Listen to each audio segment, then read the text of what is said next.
batch of slaves arrived in the colony of erstwhile. Amongst them, Wilhelm Leonold, still in disbelief of his misfortune.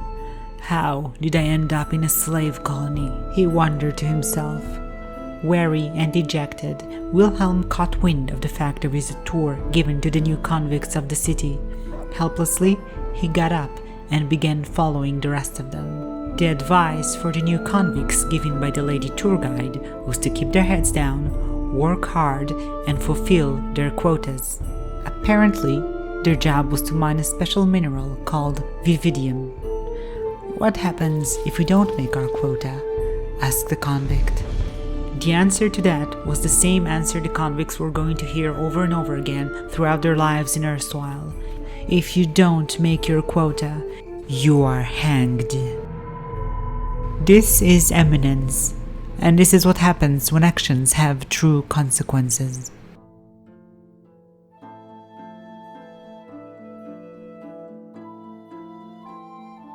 Getting vividium wasn't even the convict's only job. Every convict needed to find means of steady income or they would starve to death. For Wilhelm's first job, he was sent to mine granite. He didn't speak to anyone, just did what he was told.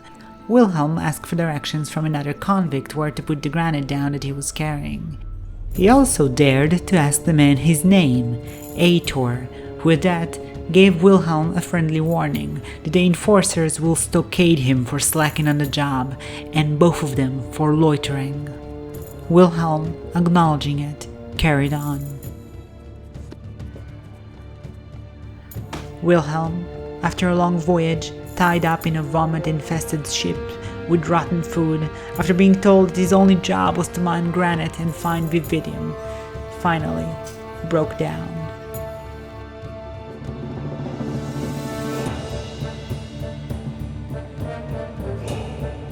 It's only been a few days since he arrived, but his past life as a free-man mercenary were beginning to seem like a distant memory.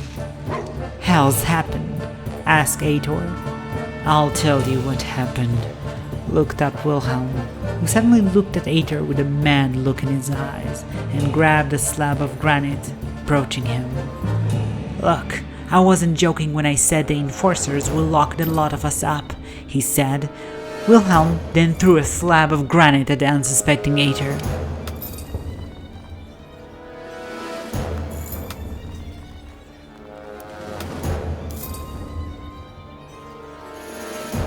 "Right, fuck this. Enjoy the enforcers beating the lot of you up," said Aitor.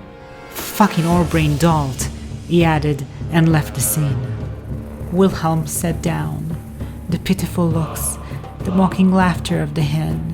Wilhelm felt at the lowest point that he ever felt in his entire life. Closing his eyes, he did his best to hold off any tears, unbecoming to a man of his pride, let alone to a warrior of tempests. "I'll show you the place. Know it well enough," said a man. "What place?" asked Wilhelm. "Where the rocks go." Wilhelm slowly got up before any of the enforcers would notice anything and picked up some of the granite. He looked at the lady, Antinua, and offered her an apology, then followed the man who introduced himself as Brokath.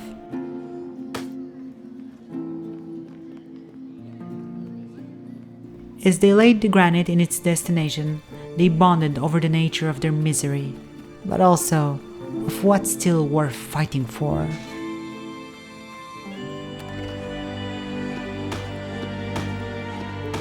And Wilhelm made his first friend.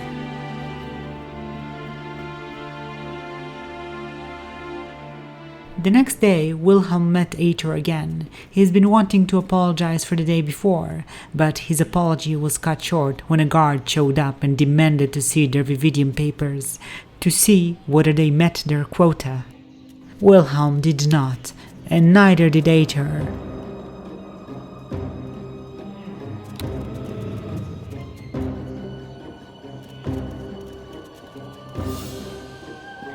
"You realize that without signed papers you should be in the jail," said the guard. "We have been far too lenient with these recent shipments of convicts." Wilhelm wondered if he would be made an example of. Will talked back to the guard, a mistake that could have cost him dearly. But luckily for him, it didn't. "Vividium papers, by tomorrow, both of you." "Yes, sir," answered Wilhelm. Ator shot a glare at Wilhelm. "Told you you would land us in trouble," he said, and once again departed with disdain for Wilhelm. Wilhelm met Brokath again, who was working on cleaning the grime from the cobblestones. Wilhelm spoke of his troubles to find a decent job and Vividium. Brokath took pity on him and gave him something to eat. "How can we unite if we must fight each other for that god-darned resource?" wondered Will out loud. Brokath said he would put in a good word for Wilhelm so he could too get a job cleaning the slime and sludge of the city, something Antua suggested Wilhelm should do the day before. Yet the thought of thanking a man for helping him get a job cleaning shit eluded Wilhelm for that moment. Instead, he, perhaps foolishly, confessed that his only desire is to get a sword and drive it into one of those enforcers who constantly keep an eye out for him and making his life miserable. Brokath, unsurprised by the sentiment, said there could be a sword and to speak with him in a day. Will, still without any luck of finding Vividium in the granite mines, left to sleep in the stench of the flea-infested flustered Cockerel Tavern, a place for all the miserable convicts to gather. Or there any other kind. The next day, Will walked the streets and saw 2 dead bodies by the stairs of the city's temple. In Will's mind, disrespecting the living is one thing, but disrespecting the dead goes beyond any sense of decency. Lady Antinua walked into the scene, seeing Will mortified. Will was more than mortified. He was not gonna let this go. He barged into the temple and demanded justice for the bodies that rot in the streets. The head sister approached him. "Death is rotting near the steps of your holy household," he told her. "In the streets, 2 dead bodies, flies accumulate on their helpless, soul-deprived beings." "Many a time do people leave the corpses of others before our chapel," answered the sister. "This is a disrespectful custom. The dead should not be left to rot in the streets. Is there a better place they can be laid to rest?" "There isn't, unfortunately," frowned the sister. "Many take their bodies back to the ocean from whence they came, but others fear their swallowing by Umberlee. Their bodies can be buried, though in accordance with your costumes, we simply don't have the time to do it." "I am not of Kelemvor nor of Umberlee, but of Tempest," said Will. "I do believe the dead must be buried. They likely died in combat or died mining the Viv. It may be fitting that a ritual from Tempest is conducted." "I shall help," said Wilhelm. "Where is the graveyard? I will tend to them." The old lady rested her hand on Will's shoulder. "There is none. Convicts aren't afforded graves, I'm afraid. The enduring one sides with you in your dogma, Sir Vict, but these are the unfortunate bylaws imposed upon us by the domain." "Would they be upset if we were to bury them regardless?" asked Lady Antua. "I would think not," answered the sister. "They're too busy pestering others for Vividium. In fact, do this and let them resolve themselves in the fugue." She looked at Will. "And take Vividium, so you may get your letter of authority, so that other guards don't pester you."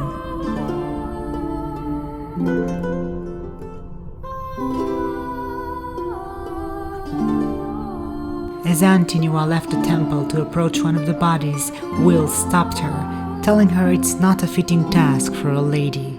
As it happens, he also saw Brokath at the corner of his eye and approached him for help.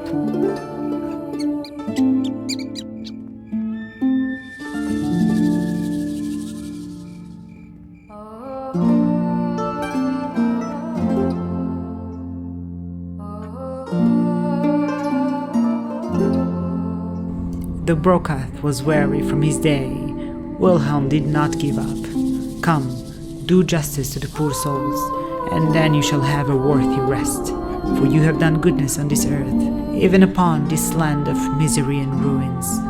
Despite his exhaustion, Brokath yielded, as well as the rest of the folks that listened to Wilhelm's speech. Even Ator joined them and led the way to where he claimed the graveyard was. They dug the holes, put the bodies in the ground, and laid them to rest. Wilhelm spoke on behalf of Tempest, god of war, and gave a small sermon. The deed was done. At the end of the grim ceremony, Wilhelm was beginning to feel a tingling sensation of hope, and possibly even camaraderie. As the group walked back into the city, even Ator couldn't help but look at Wilhelm with new light. And Brokath gave Will a leather armor so that he can rid himself of the convict garb.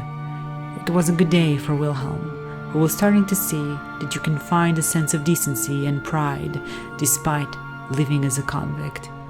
He even got his Vividian papers for the first time. They were good for 14 days. Little did he know that the next day would define the rest of his life as a convict. Will met Brokath again. As they were speaking, an enforcer approached them, the same enforcer from the day before, and asked to see their papers. This time, Will had his letter of authority. As the guard reviewed the paper, Will was quiet, but in his mind, he was brutally murdering him. The enforcer left. Shortly after, Will noticed an orc pass by them. Wilhelm's blood boiled even further upon seeing it. He hated orcs and half-breeds, and the thought of them walking amongst him as equal infuriated him. He wanted to do something about that. "You don't even want to know what I saw one do yesterday," said Brokath. "It would spoil your appetite. Anyway, I've been meaning... moment hasn't been right." Brokath withdrew a rug-wrapped bundle, handing it to Will. It was a sword. Will's eyes glinted with appreciation as he stashed the sword. Little did he know how much was he about to need it. The bells of erstwhile West Gate rang loudly all across the town. Will and Brokath arrived to see what the ringing bells were all about. A crowd had gathered by the western gate. "This group will find her and bring her back. Bianca Farrell, a tall female, brown hair. Marksman, take note of these convicts. Are there any trackers among you?" "Well, I have some tracking skills," said a man by the name of Colt. "You will do," said the cloak. "You will lead this group of convicts. If you do not come back with her, it's on your head. And if you come back without that orc," added the marksman, "drinks are on me." "Perhaps a shield and an armor to the warriors among us," said Wilhelm, who wasn't sure what he just got himself into. "No supplies will be given. This is urgent. You will leave immediately," said the guard. "What if we refuse to partake?" asked Will. At that, the guard attacked Wilhelm, beating the crap out of him and knocking him unconscious. As Will regained consciousness, he woke up to a marching order.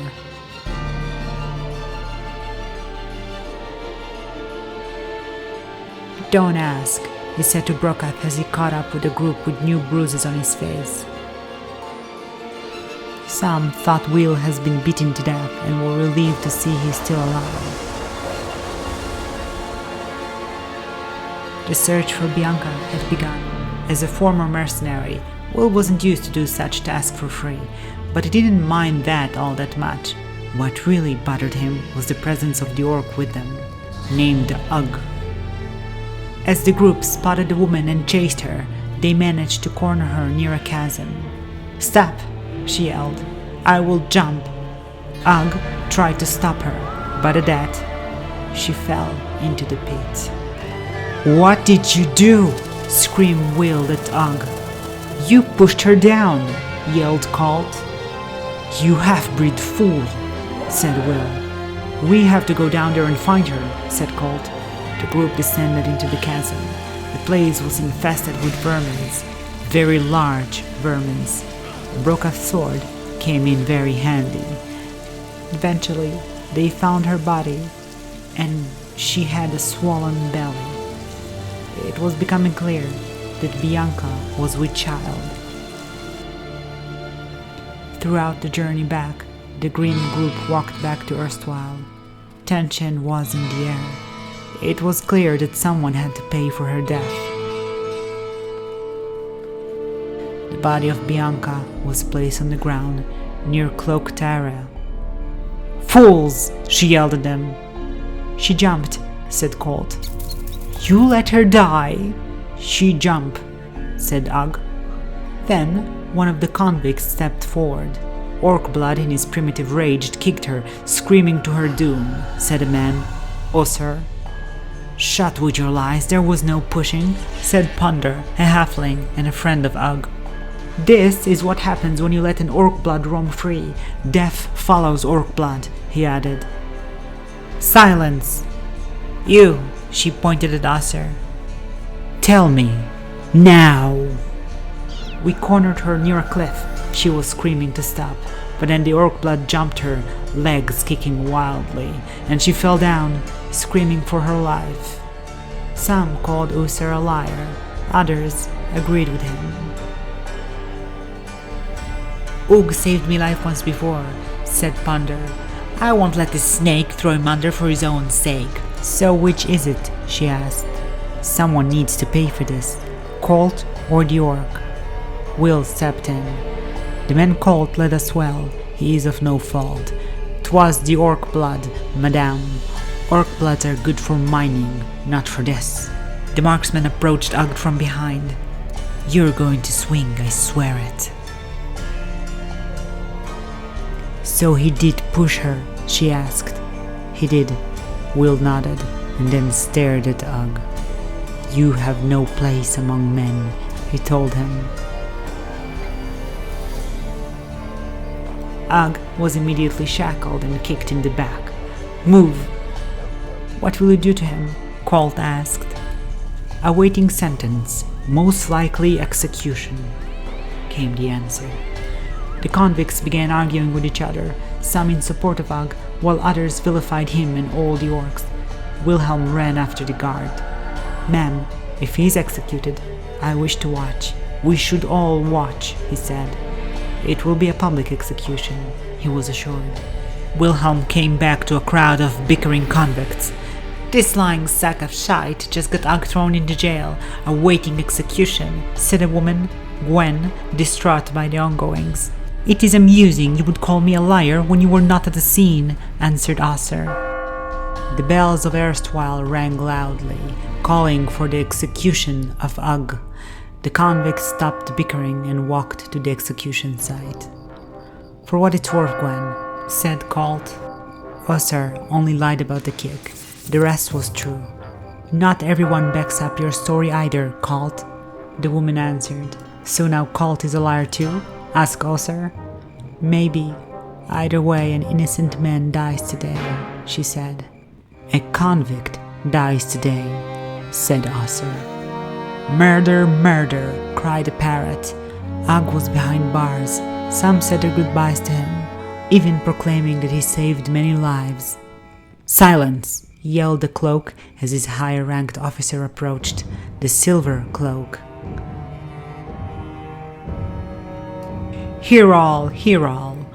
On this day of the 16th of Hammer, in the year of Risen Elfin 1375, it is found that an orc with no name of meaning did kill with vengeance and hate a human woman with child, without mercy or care.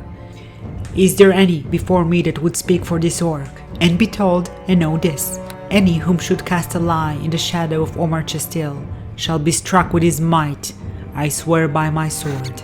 Now, who will speak in the defense of the orc blood?" Even those who wanted to speak for him were now reluctant and tense.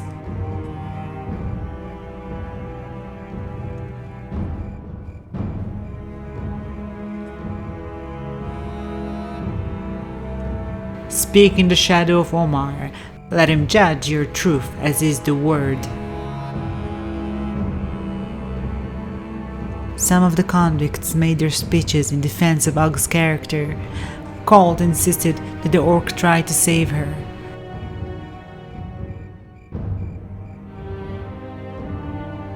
But the cloaks didn't take any of that.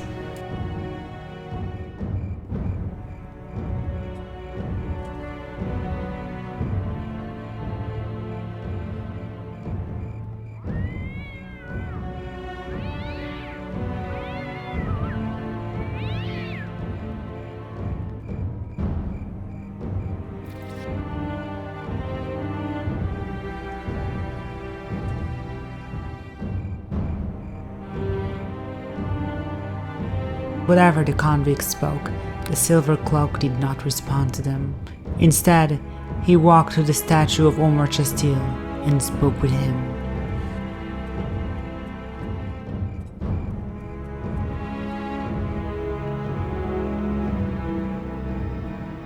And so it was decided. Omar, in his wisdom of peace and love for all, has spoke. For the murder of 2 souls this day, execution.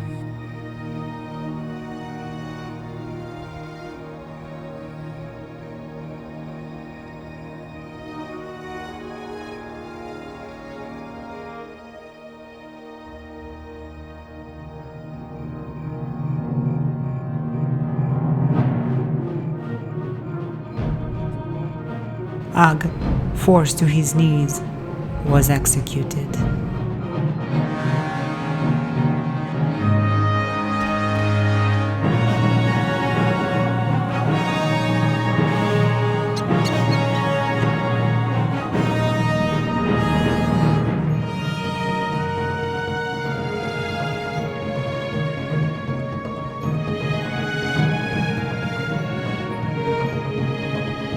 For those who spoke in defense of the Orkblood, a murderer of children, of innocent women, Omar sees you, and he judges you.